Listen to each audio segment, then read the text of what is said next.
लाइक subscribe और बेल घंटी को दबाना ना भूलें। विद्या के देवी मैया सादा नाम करे बखान पूरे वेद। विद्या के देवी मैया सादा नाम करे बखान पूरे वेद पुराण। विद्या के देवी मैया सादा नाम करे बखान पूरे वेद पुराण। तोहर कृपा से सुनगे मैयो, तोहर कृपा से सुनगे मैयो, अनपढ़ भी कहबे विद्वान। विद्या के देवी मैया सादा नाम करे बखान पूरे वेद पुराण। विद्या के देवी मैया सादा नाम करे बखान पूरे वेद पुराण। विद्या के देवी मैया सादा नाम करे बखान पूरे वेद पुराण। ज्ञान के देवी तू ही छी मैया, तू ही सूर सवारनी। कर संसार पूजन तोहर माँ, वीणा पुस्तक धारनी। वीणा पुस्तक धारनी, वीणा पुस्तक धारनी। ज्ञान के देवी तू ही छी मैया, तू ही सूर सवारनी।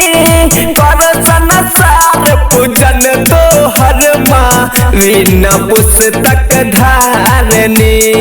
करो जन जान तोहर गुणगान, विद्या के देवी तोहर महिमा महान। करे छो बखान देखी वेद पुराण, विद्या के देवी तोहर महिमा महान। करे छो बखान देखी वेद पुराण, विद्या के देवी तोहर महिमा महान। विद्या के देवी मैया सादा नाम करे बखान पूरे वेद पुराण। विद्या के देवी मैया सादा नाम करे बखान पूरे वेद पुराण। विद्या के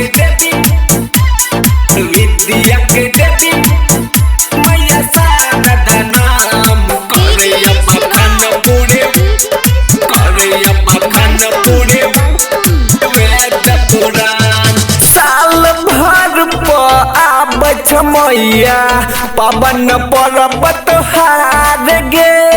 गबै छ भजन राहुल रंगीला, विनती कर शिकार गे। विनती कर शिकार गे, विनती कर शिकार गे। साल भर पर आबै छ मैया, पवन पर्वत हार गे। गबै छ भजन राहुल रंगीला, विनती कर शिकार गे। नतमस्तक करै छियो प्रणाम, बेटा बाप मैया तू रखी है ध्यान। बबलू राइटर पमा रखी है ध्यान, करे छ बखान तोहर वेद पुराण। बबलू राइटर पमा रखी है ध्यान, करे छ बखान तोर वेद पुराण। विद्या के देवी मैया सादा नाम करे बखान पूरे वेद पुराण। विद्या के देवी मैया सादा नाम करे बखान पूरे वेद पुराण। विद्या के देवी मैया सादा नाम करे बखान पूरे वेद पुराण, करे बखान पूरे वेद पुराण। म्यूजिक